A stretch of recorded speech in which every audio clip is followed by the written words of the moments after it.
Greetings, this is Pat Byrne, President of the National Civic Council, back again. And in this session, you've already heard two prominent speakers on the issue of developing Australia's manufacturing industries. The opening speaker at this conference, Major General Robert Spalding, retired, recommended that Australia should decouple from China and rebuild our manufacturing sector to reduce our heavy dependence on imports. You've heard Greg Sheridan from the Australians say the same. And in this session, Stephen Anthony from the Industry Super Funds and LNP Senator Matt Canavan all say it's vital to rebuild our industries. Now my job is to launch the NCC White Paper, Manufacturing Double Production by 2035. Last year, it was the basis of an NCC submission to the Federal Parliamentary Inquiry into the Diversification of Trade. The committee is headed by Queensland LNP member George Christensen, and this paper was presented to the LNP's Policy Initiatives Committee and was very favourably received. So now let me give you an overview of the paper. Both the COVID-19 pandemic and current restrictions placed by China on Australian exports, along with Beijing's heightened diplomatic tensions with Canberra, have exposed the vulnerability of our global supply chains and the weakness of our manufacturing sector. Witness the ongoing shortage of many medicines and severe shortages of vital medical supplies early in the pandemic. Today, Australian manufacturing is just 5.8% of our economy. Compare that to the US and even Greece, where it's 10 to 11%. Japan, Germany and Turkey are around 20%. And China, where it makes up 29% of the economy.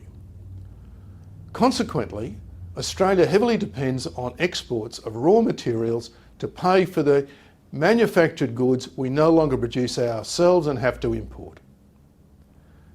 As the NCC White Paper says, Australia's sovereignty must be protected with a strong forward defence capability to deter any aggressor before they can reach our shores, a strong national industry base capable of withstanding global economic shocks or denial of major trading routes or denial of critical imports and important exports, an industry base to restore a balanced economy and to create full-time, well-paid jobs for the next generation. There are 3 steps that have to be taken.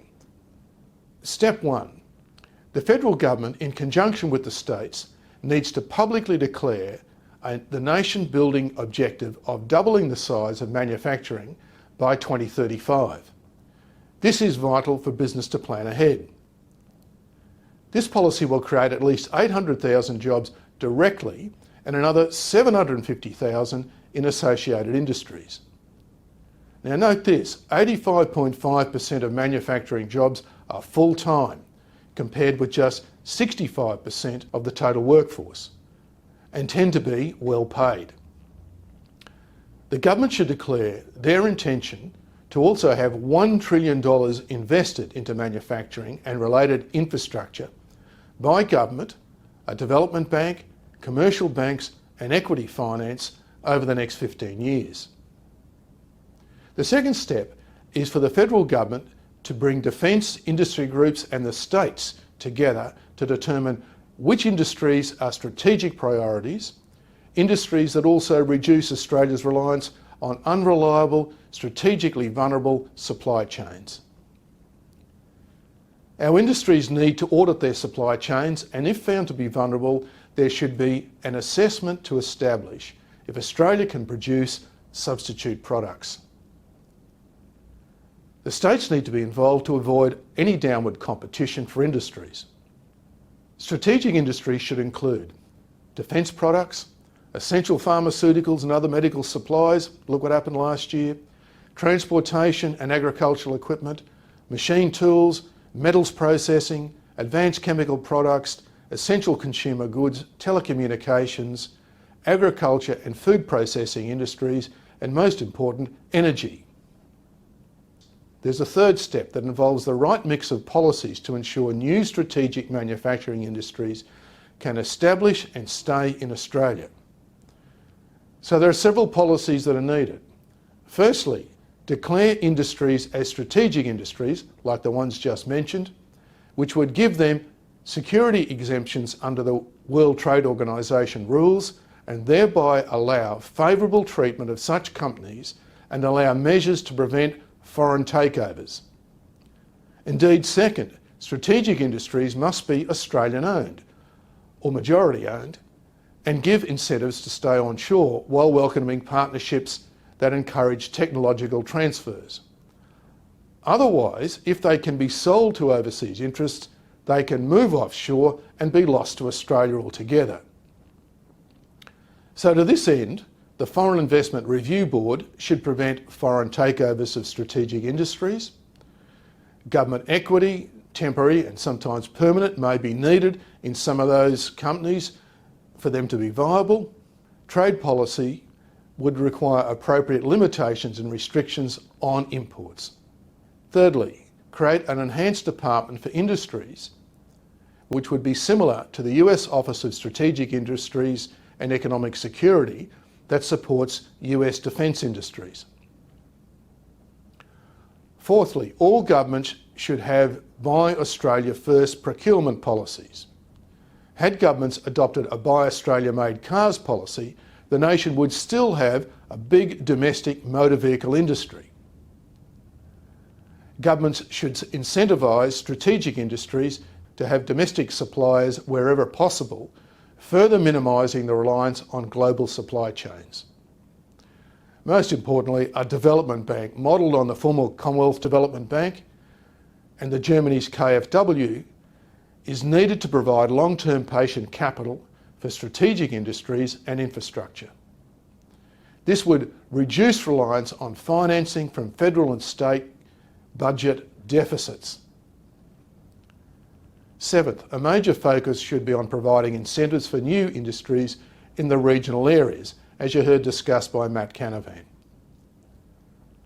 8. Manufacturing needs affordable energy and coal-fired power stations provide the cheapest electricity. 9. Incentives are urgently needed for liquid fuel exploration as our crude oil supplies decline and we become dangerously reliant on imported liquid fuels. 10. Australian superannuation funds must be encouraged to invest in domestic industries, and you've heard Stephen Anthony talk about that in this session. 11. Incentives are needed for strategic industry research and development. You can read the details in our white paper, which has been provided to you for this conference. Thanks for watching. Thanks for the presentation, Pat. I have some questions for you. It is often said that moving Apple's factories back to the US would see the price of iPhones triple. Similarly, will Australian manufacturing result in higher costs? Yes, it will be a somewhat higher cost structure in some industries, but it also means more high-income jobs that can pay for the products we produce. Further, as General Spalding explained, Apple publicly uses the argument that the price of iPhones will triple, but privately they admitted to him that moving back to America won't make much difference to price. The government's first job is to protect our national sovereignty, so the overwhelming priority in the face of our vulnerability to China is to achieve greater self-reliance in manufacturing. About the policies that you spoke about earlier, it is argued that these policies will cut across our free trade agreements and violate the trade rules of the World Trade Organization. Would you like to comment on that? Thanks for that question again, Gabriel. Strategic industries are exempt from World Trade Organization rules, and all our free trade agreements have clauses exempting strategic industries from those agreements. That's why the very first of our policies is to have the government declare a range of strategic industries. There are those who say that globalization model has served Australia well. So what's the need to change it? Well, recently a new federal Liberal MP, Jason Fallansky, attacked the Nationals' new industry policy paper, falling back on the old fundamentalist market ideology argument that unregulated laissez-faire markets provide the cheapest products to consumers. This argument fails to grasp that the world has now changed with threats to our sovereignty. That means in the event of a war, our overseas supply chains can be completely cut. Let's start with reality. China doesn't play by the rules of an ordered global economy. It exploits our openness, threatening our sovereignty. Again, General Spalding's book should be read by every Australian to realise how much of our goodwill and trusting openness leaves us vulnerable to Beijing. We either build a strong industrial base or we risk compromising our sovereignty. Second, everyone can see that our supply chains are vulnerable. In pharmaceuticals alone, we currently have a shortage of 432, with 42 drugs on the critical shortlist.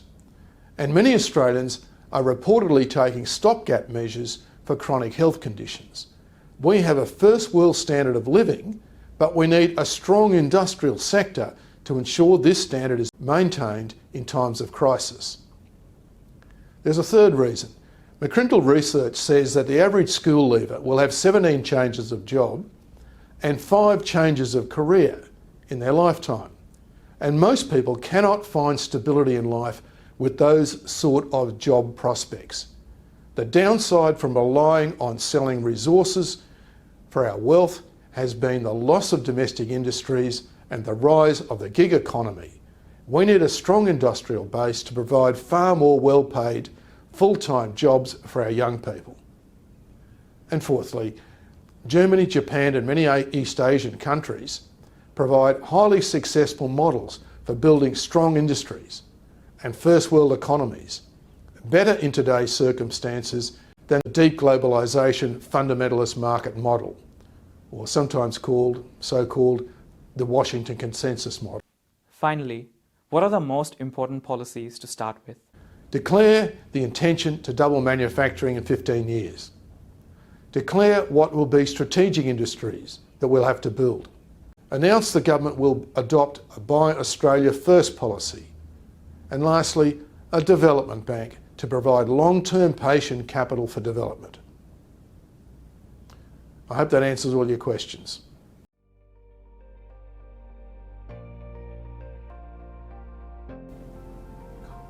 Hi everyone, hope you enjoyed that session. There is a big job ahead building Australian manufacturing industries. But today you've heard the best minds in Australia outlining how it can be done. So don't forget to read our white paper and go to our conference webpage to check out the supporting resources. A reminder, we're offering all conference attendees 20% off annual digital subscriptions to our news weekly. There's no better way to be kept up to date. Just use the link and coupon code in your daily email. And don't forget, Tuesday night's live Q&A with all these speakers will be at 7:30 p.m. Australian Eastern Daylight Time. Text your questions to 0411 293 655.